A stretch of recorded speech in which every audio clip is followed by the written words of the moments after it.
Damaged by Police Style 123, Chapter 32, Climax.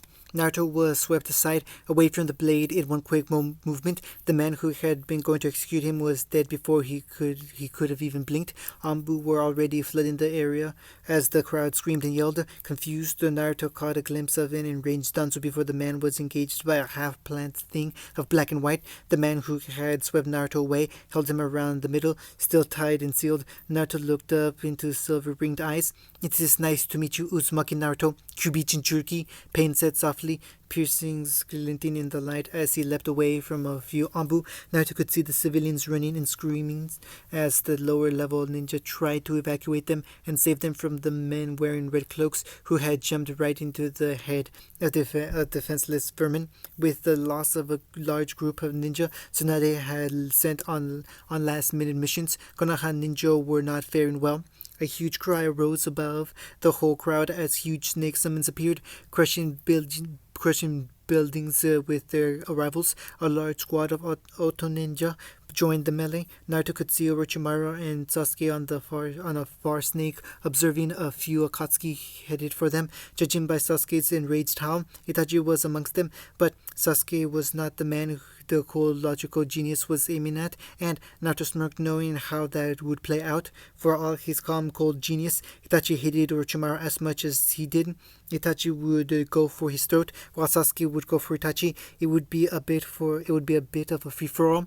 Naruto's attention was returned to the present as he was slammed onto a roof, flipped onto his back, hands running up his stomach.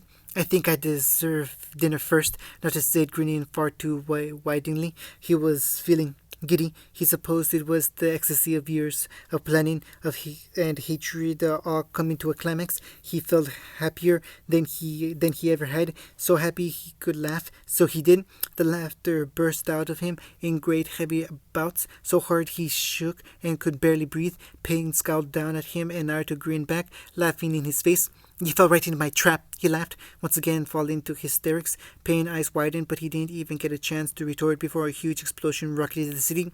"Seems the first safe house has been entered," Naruto grinned. "You should hear the sound of the evacuation tunnels being flooded soon."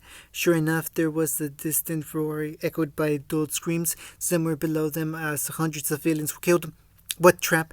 Pain asked over the sound of chaos that sounded sweet to Naruto's ears. "Why, come in here, of course." Naruto smiled. "I have lit it with joy. All the most powerful forces here and pitted against one another. Konoha won't stand long, and neither will those inside it." Pain went to say something when suddenly his back was full of paper projectiles. He froze in shock, blood slipping past his lips. His partner howled her fury as she continued to destroy him. Naruto just smiled brightly as blood splashed down on his face. The look of betrayal and sorrow on the Akatsuki leader's face was delicious. "Konan," he choked. "Why? Because she thinks you're me?" Naruto grinned. "A trickster's genjutsu to make it look like we switched places and that I have your head in my hands. It will wear off in a few moments, and when she realizes what she's done, I hope she kills herself. So, sorry to cut this short, but goodbye." Naruto ripped apart the seals holding him back with one pull and was on his feet and across the rooftops in a flash. He dodged the wide swing of a three-bladed scythe that took out three Anbu who had appeared right behind him. The owner of the blade laughed wildly, hacking at the Anbu, obviously not caring if Naruto got away as long as he got someone. A group of Otonin ambushed the man from behind, and Naruto continued on.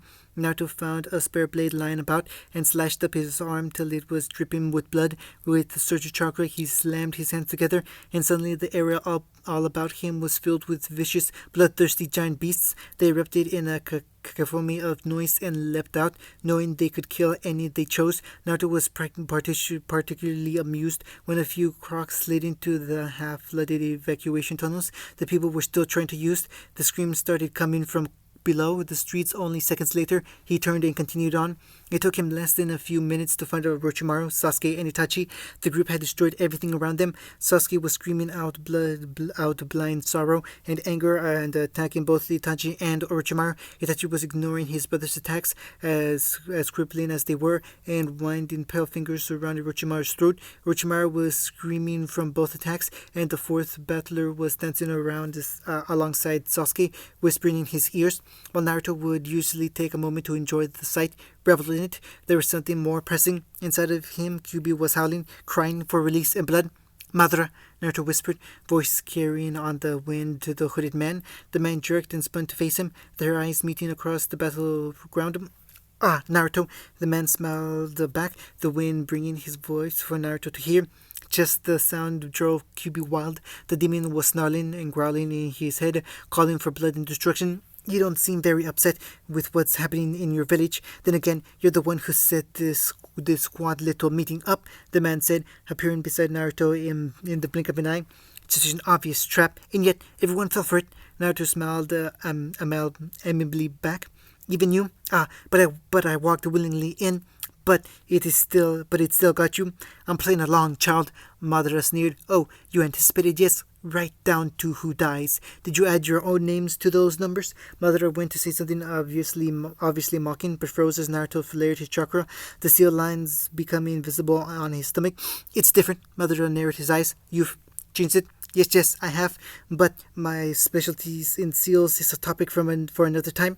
Naruto said, for now, I have someone ready to kill. Someone ready to kill to see you? Madara suddenly paled.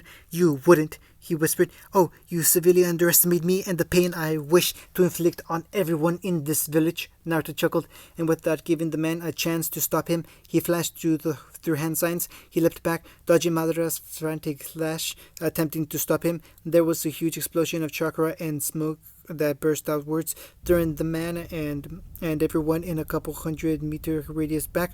Almost every battle stopped to see what had happened. So as soon as the smoke cleared, the scream started again, renewed in noise and terror. QB touched his muzzle to the noon sun and howled. It was a sound filled with elated freedom, bloodlust, anger, joy, and clean intent, all in one, and sent shudders down every spine. QB barked out a harsh laugh like growl and turned burning crimson eyes onto his target. Well, Madara, we meet again. Madara already had his monkey heel on and was trying to hypnotize the QB. The QB breathed a cloud of fire in his face in response, making the man scramble back. You caught me by surprise last time, Madara, when I was at my weakest from having just been summoned to this realm in decades. But this time I have had a decade to gather strength. I will enjoy crushing your bones between my teeth, mortal. Harry lapped off QB as the fox lunged at Madara, destroying a city block at the same time. Naruto called forth the wind and made it attack and made it angle him towards the small three battling figures who had barely paused at QB's appearance. Sasuke was almost out of the fight now, on his knees, sobbing and muttering. Naruto landed next to him, idly watching as Orochimaru lost an arm, but took Itachi's left eye for the wound. Their battle was bloody and lasting, and both had given up almost all form of sheer brutality. Sasuke obviously saw him because he spun to him, eyes looking wild and lost. Tell me, he cried. What's right? Naruto asked softly. Your brother. He tells you nothing but the truth. He loved you. Will love you. Sasuke half collapsed, silent. Naruto crouched next to him, giving a horrible twisted smirk. He did everything for you, Naruto cooed. Sasuke turned to his brother, eyes still hazy. He loves me? Yes. He loved me? Yes. He will love me? Sasuke asked, voice crackling. Always, Naruto whispered. Even though I was a betrayer, even though I caused so much damage to the place he always saw a home, even though I tried to kill him. He's always loved you, Sasuke, Naruto said. You're his little brother. At that moment, Orochimaru screamed, the sound angry and denying. Itachi just ripped his arm out of the man's chest, pulling the heart with it. Orochimaru gave a last gurgle and fell, hitting the ground limply. Itachi crushed the heart in a spray of blood and then dropped to his knees in exhaustion, his eye, the 4 fingers gone, hair tangled, and his whole body one bruise. Itachi, Sasuke said softly, stumbling to his feet. Sasuke, Itachi smiled suddenly, changing his cold, hard face to a soft, warm expression. Sasuke, I love you. I love you too. Sasuke sobbed, taking a few steps forwards, reaching out. Naruto appeared behind Itachi before Sasuke could take a second step. With a slash of a glinting blade, he grabbed from nearby. Itachi's head slid from his body. Face still smiling, Naruto watched as the rest of Itachi clattered to the ground, lifeless and leaving a red puddle that was rapidly spreading out, flowing between the cracks of the cobblestone path. Itachi had done all he could and would only a Konoha should he recover, and Naruto couldn't have that. Sasuke made a choked like noise of unimaginable pain and horror. His fingers were already tugging at his hair and face, eyes wide and scarred. "No," he whispered. "No, no, no, no, no, no, no, no, no!" "Sorry, Sasuke," Naruto said, "but at least you'll die together." A moment later, and his former teammate was a cooling corpse right alongside his brother, eyes still wide open in denial, only a huge hole in his throat. "Actually, I'm not sorry," Naruto said. He turned back to the rest of Konoha. "Isn't it wonderful?" Naruto asked breathlessly, a smile on his lips. The wind tugged at him gently, as if laughing, and blew the smell of ash to his nose. "Absolutely wonderful," he breathed. The fires in the distance made the sky glow red, as if the sun was rising. By the time the sun truly rose, there would be no Konoha for it to gaze upon, only ash. Even now there wasn't much left, just the odd bit of rubble. Kyuubi's fire had burnt everything, his flame hotter than any mortal or chakra blade made flame.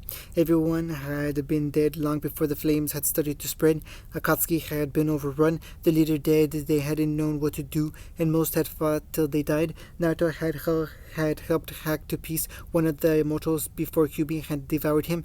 The Otonin had also become disorganized with Orochimaru's death. Kabuto could have perhaps taken over, organized, and made a tactical retreat for the remaining troops if Naruto hadn't ripped his heart out.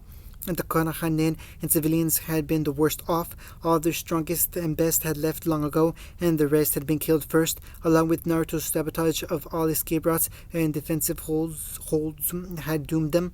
And Madara was delicious, Kyuubi purred in his mind. Naruto chuckled at the sound and knew that Kyuubi would want out more often now that Naruto would allow that.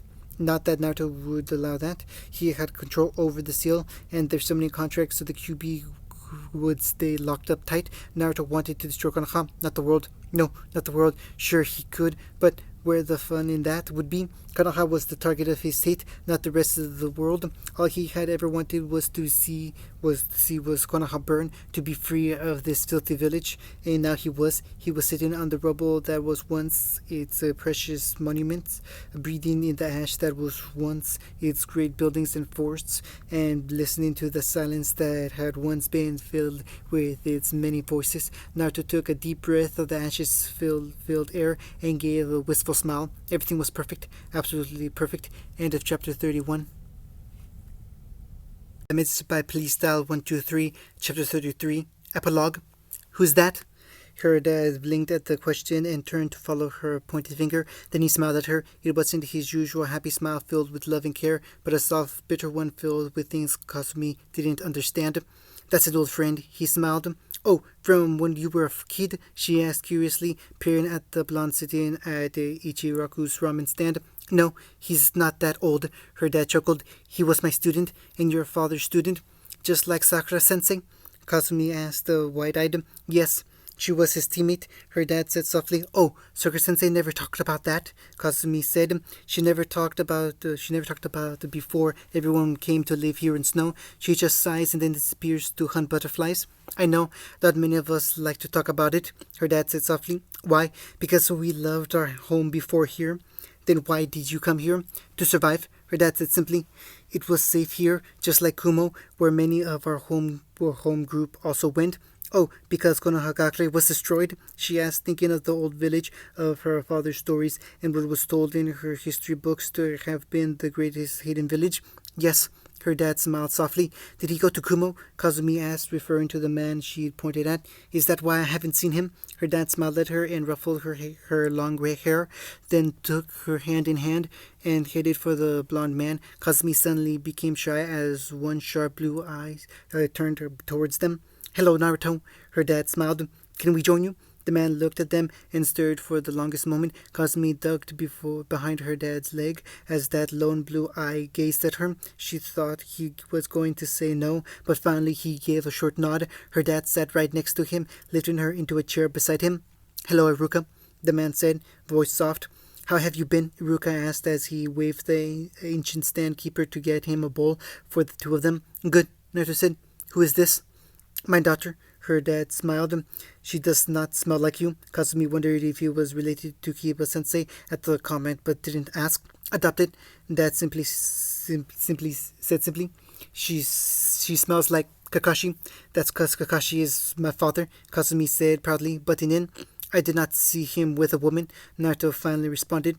"I wanted a child, but I'm sterile." Tsuruka blushed, and he wanted an heir, but couldn't care for a child by himself, and refused to marry just for that, so we had a surrogate. "Who was the surrogate?" Naruto asked. Iruka glanced at her as she pretended not to listen. She had always asked the same thing, but they never told her. Iruka whispered something far too low to hear, and Kazumi pouted, but Naruto somehow heard. "Ah, so she didn't want to raise her?" "No, she is in love with Hayate, and they have their own child. They grew close over their training, and she only agreed as a personal favor to the two of us."